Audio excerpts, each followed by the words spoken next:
Hello, good evening. This is JoyNews Prime with me, Pius Kojo Baka. In our headlines this hour, heavy rains cut off the Solar Bole Highway. Vehicles from Savannah and Upper West regions stranded. 15 persons injured, 5 hospitalized following an attack by unidentified thugs while waiting in queue to be registered in the ongoing voter registration exercise at Okaikoi North in the Greater Accra region. The police officer accused of plotting to remove the IGP retires today. We have a report on his time at the police service. Plus, exhibitors promise even more goodies and sweet deals ahead of the Ecobank JoyNews Habitat Fair in November as the Novel Clinic in Tema ends on a high note. We are your home of independent, fearless and credible journalism. Please stay tuned in.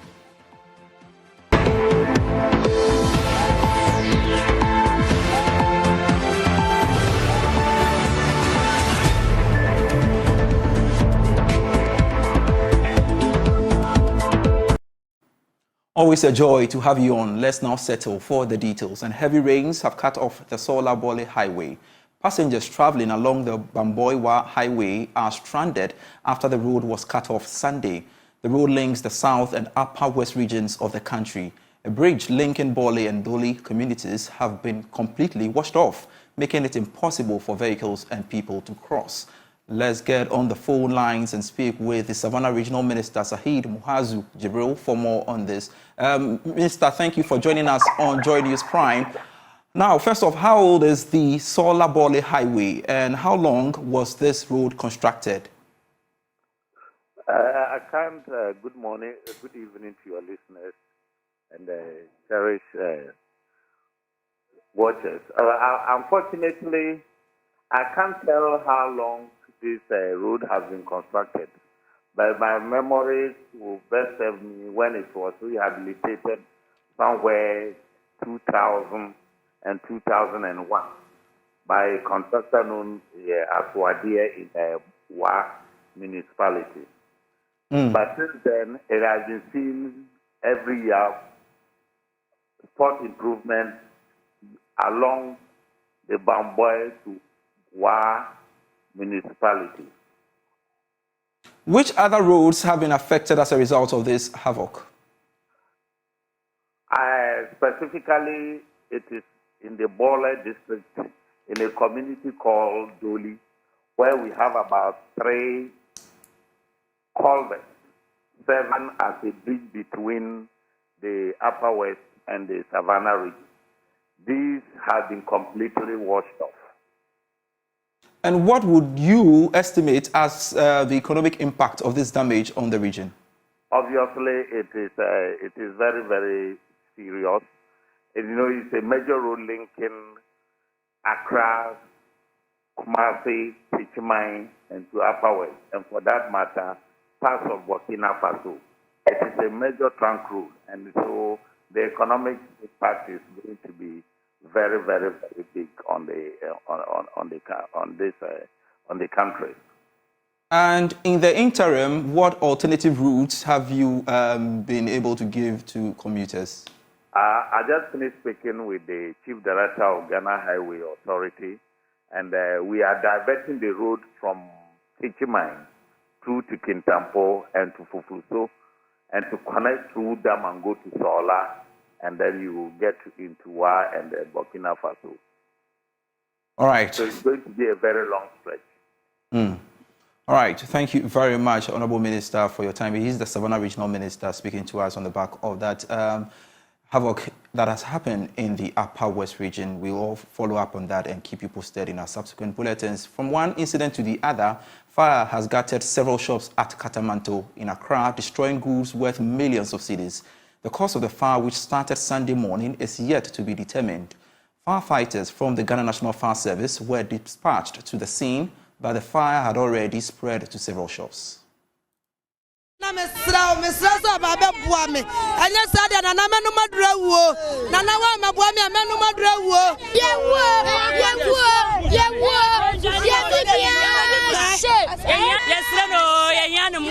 In the early hours of Sunday morning, fire broke out at Abuja, at CMB, behind Cocoa Board, at Katamanto, one of the busiest clothes retail centers in the region.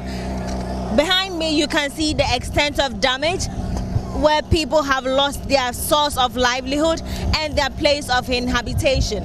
But we will be speaking to NADMO, a representative from NADMO, to tell us how they intend to help the people. First and foremost, we need to do the first thing by doing the assessment and taking inventory of all the households over here. And then we'll know the number of people we are dealing with. We can't just say we are dealing with 1,000 people whilst the number is 500. And we can't say we are dealing with 500 whilst the number is 1,000.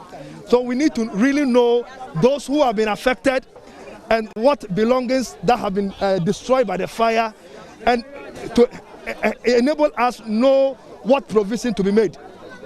We have already made arrangement for accommodation. We have made arrangement led by the MC. We have made arrangement to evacuate them to one of the schools and provide them with mattresses and the like to pass the night or two over there before we know what to do for them over here. The municipal chief executive was also present to ascertain the level of damage caused by the fire.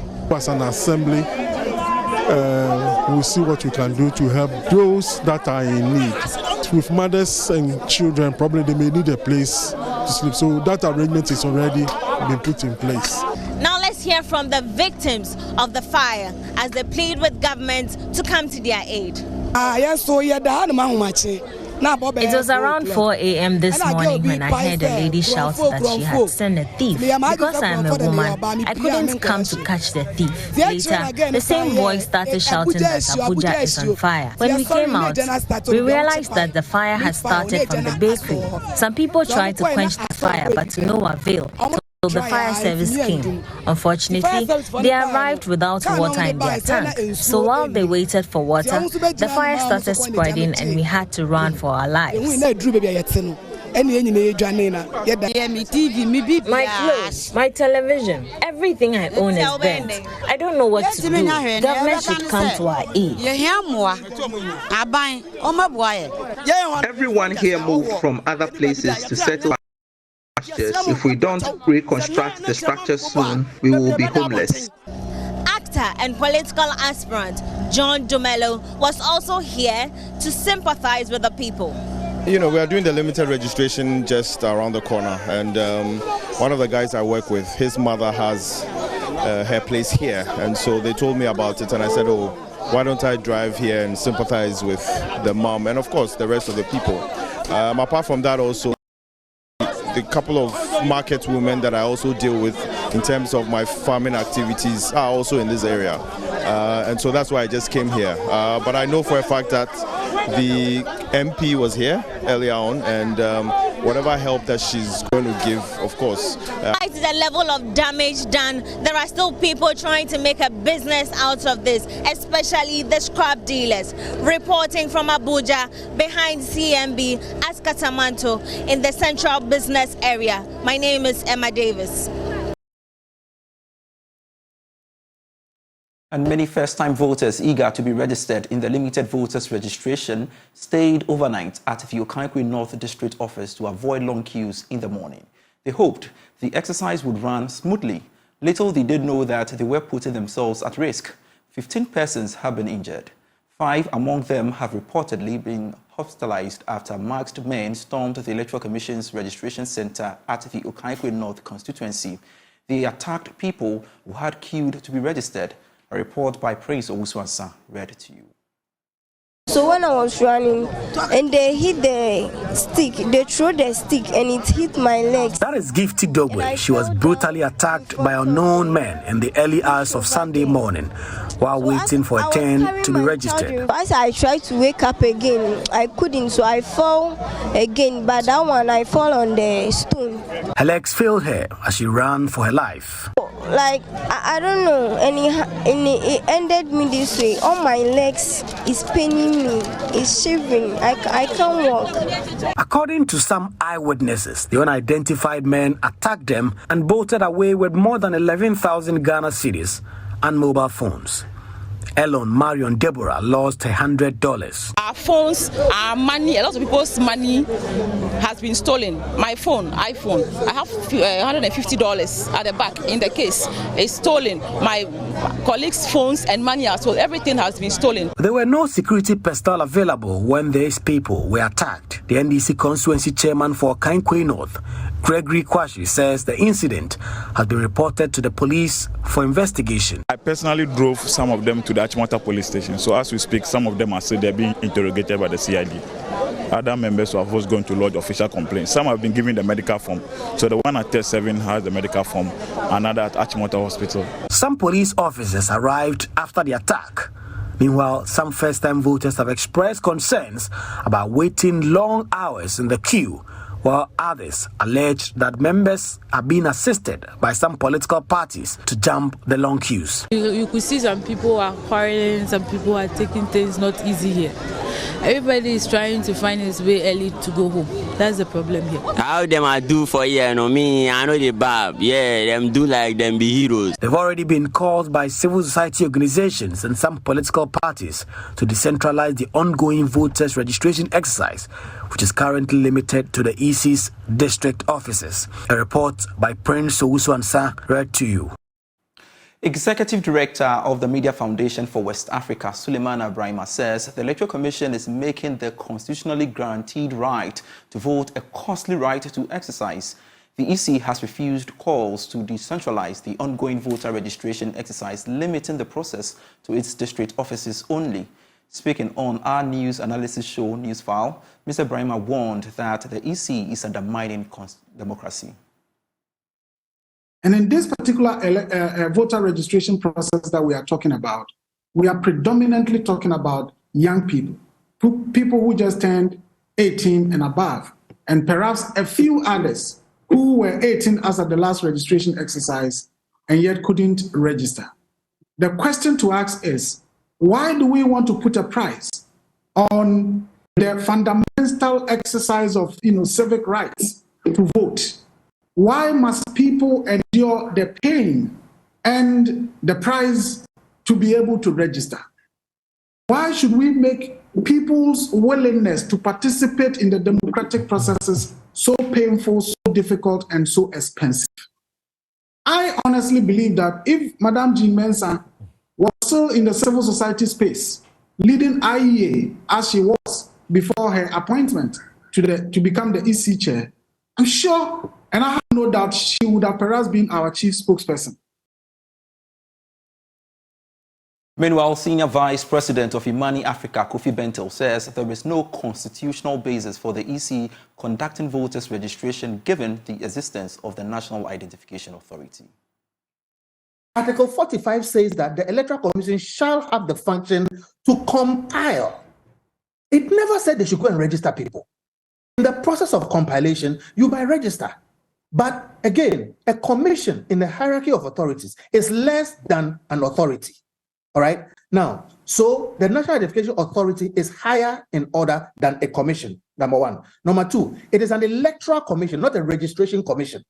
So to that extent of registration or compiling of register, if even the NIA was a National Identification Commission, because it is specific for identification, it will have a better legal authority to do registration and that stuff for EC to use it. Okay, but it is an identification authority. My argument is that 45 requires the EC to compile the register of voters from the list of the NIA. You don't need Parliament to do that. You're still watching JoyNews Prime. Now, the police officer accused of plotting to remove the IGP has retired and will cease to be a police officer from Monday. COP George Alex Mensa appeared before Parliament's ad hoc committee investigating the alleged plot and affirmed his stance that all is not well within the police service and called for reforms. Head of our security desk, MFA Pau, looks back at his career. G. Mensa is not bribable. COP George Alexander Mensa served for more than 3 decades as a police officer, serving in different ranks and capacities. He shot to fame when he was appointed as head of the Accra Region Police Command. He saw the importance of working with the media and told a number of them, including JoyNews, where he made this profound statement about bribery and corruption affecting the police service. GA Mensa is not bribable. His strong views had no limits. What I said yesterday, if you give me the chance today, I will say so again. He is not managing the police service well. And for me, for the 31 years that I've been in the service, I can tell you he's the worst IGP we've ever had. Even before a public inquiry into his plot to oust the current IGP, George Ekufudampare, he would not shiver. He expressed his views strongly and clearly. As I sit here, I don't have any bad blood, but what I do is I speak my mind, whether you like it or not. If you're my boss and you do what I don't like, I'll tell you. You can decide to hate me for that. That is your matter. COP George Alexander Mensa is such a man who did not hide his desire to become the Inspector General of Police, even under scrutiny. My CV was given to somebody who Bugre Nabu sent to come and collect from me. What was the purpose for it? Was it for him to secure a job for you, or to do what? The purpose was for him to go and lobby.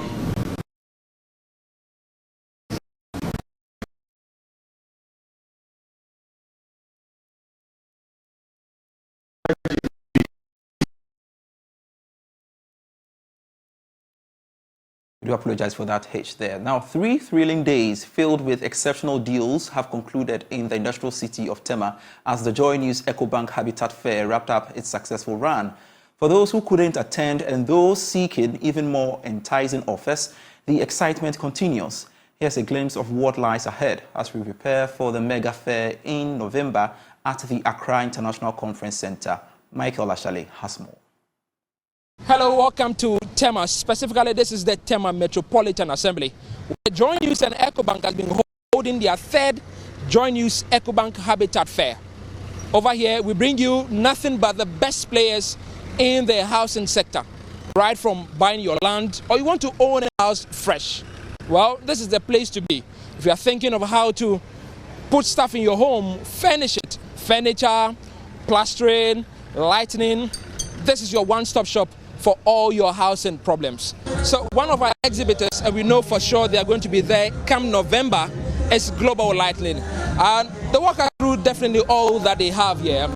All your lighting problems, they have a solution for it. Thank you very much for joining us. What's your name? My name is Nicholas Sowate, marketing executive. Wonderful, Nicholas. So Nicholas, you have a lot of lights, different. I didn't even know we had this many different types of lights, right? What do you have for those that are going to come in November? Okay, those that will be very so we are coming to in November at Conference Center, right? Yeah. Okay, so here we brought a few of our items, but at the main one we are going to bring wide varieties of lights. What you are seeing here are just few that we have. So in November we are bringing the whole showroom to Conference Center. Talk of the different types of the whole showroom. The whole showroom to Conference Center. Talk of the different types of bulb from the 8 watts to 9 watts. Which ones are those? Just show us. Now, this is an emergency bulb. This is one of its kind. With this bulb, when the light goes off, let me demonstrate. When the light goes off like this, and you're in darkness, don't worry. Just take off the bulb, put it in the holder, then you switch it on. Then you use it as a torchlight. Then you can work with it. It will not electrocute you. When you get to where you want to use it, you can hang it. Then it gives you brightness where you want to use it. And the interesting thing about the bulb is it can last between 3 to 5 hours. When it's fully charged, 5 hours. So I have seen Kent Grand Plus and there's Kent XL Plus. Really, these machines, what do they do? Okay, so the Grand Plus and the XL Plus are both for borehole water. If you have borehole water in your home, these two are good for the borehole water to purify, to remove the salt from it. That's the reverse osmosis process. Yeah, now the difference is that this one is mounted on the wall and this one is fixed under your sink. If you don't want anything to show on your kitchen, then this is good for the sink under. But this one is for mounting on the wall. Interesting. So for borehole, what if I don't have borehole and I have regular tap water? Yeah, so we have these two machines for your regular tap water. Also for under the sink and wall mounting. It also goes through the same purification, but this goes through the normal purification because in our tap water there's no salt. So it just goes through the normal purification, the UV treated system as well.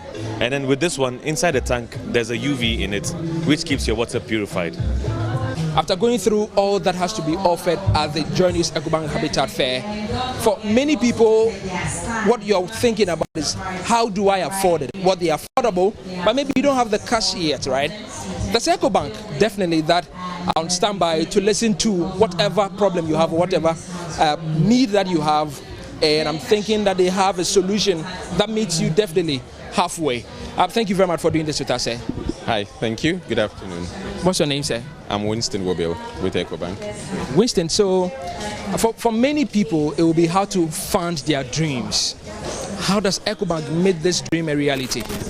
Yes, thank you. So I think over the previous fairs and even at this fair also, it's become very clear that Ecobank is very ready, and indeed there are many testimonies to this fact that we are ready to support individuals make the dream of home ownership come through. And there are several options available. As we've said, we have the traditional way of taking a mortgage. And the good thing about the Ecobank mortgage is that it gives you up to 20 years to pay for your house. And moving now, you have over 20 years to up to 20 years to pay. We also have the other financing options of even the buy now, pay later, where when your building is ready, getting it fit to live in becomes a challenge for some people, because if you are taking a mortgage, you would have started paying and then your funds become a bit tight. So we have the buy now, pay later option that allows you to buy stuff like your furniture, your kitchen cabinets, your other electronic appliances to fit into your home. We're wrapping up in Tema here, but what should you expect from the JoyNews Ecobank Habitat Fair? I have the General Manager of Sales and Customer Experience with the JoyNews brand. So thank you very much for joining us. Thank you very much. Great. So for many, I've spoken to some of the patrons. They like what you've put up, but they want more. Is there more that you're offering? Yes. First of all, let me say that this is our first time in Tema. It's been very exciting.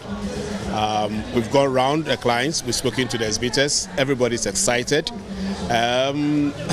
I can say that we exceeded our expectations. I mean, Tema exceeded our expectations in terms of attendance, in terms of sales, in terms of leads that have been generated. Tema has been phenomenal. It's our first time in Tema, that is the Ecobank JoyNews Habitat Fair. It's been an eventful set of days here. Patrons, exhibitors are happy. Well, we hope to see you sometime later in the month of October in Kumasi, and then again in Takoradi, and then in November we'll bring you the biggest of the fairs. That is the November Fair. Watch out on all our platforms. We're definitely bringing you updates on that. You don't have to miss out on all the juicy offers and goodies that we given to patrons that decide to come through the mega fair itself. For JoyNews, Michael Ashale. This is still JoyNews Prime. More after this break.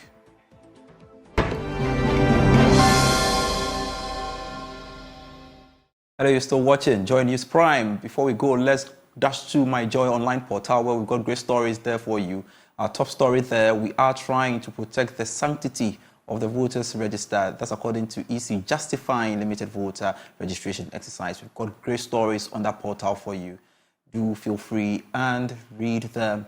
Still on the voter registration, we've got a limited voter registration. That's according to Electoral Commission. It's been unlawful, being attributed to Dr. Apak and Pollard government under pressure over escalating cash from visa scandals. And that's our part company here on JoyNews Prime. I am Pius Kojopaka. For more stories, again, do log on to myjoyonline.com. Pleasure serving you. Do enjoy the rest of our programs. Bye.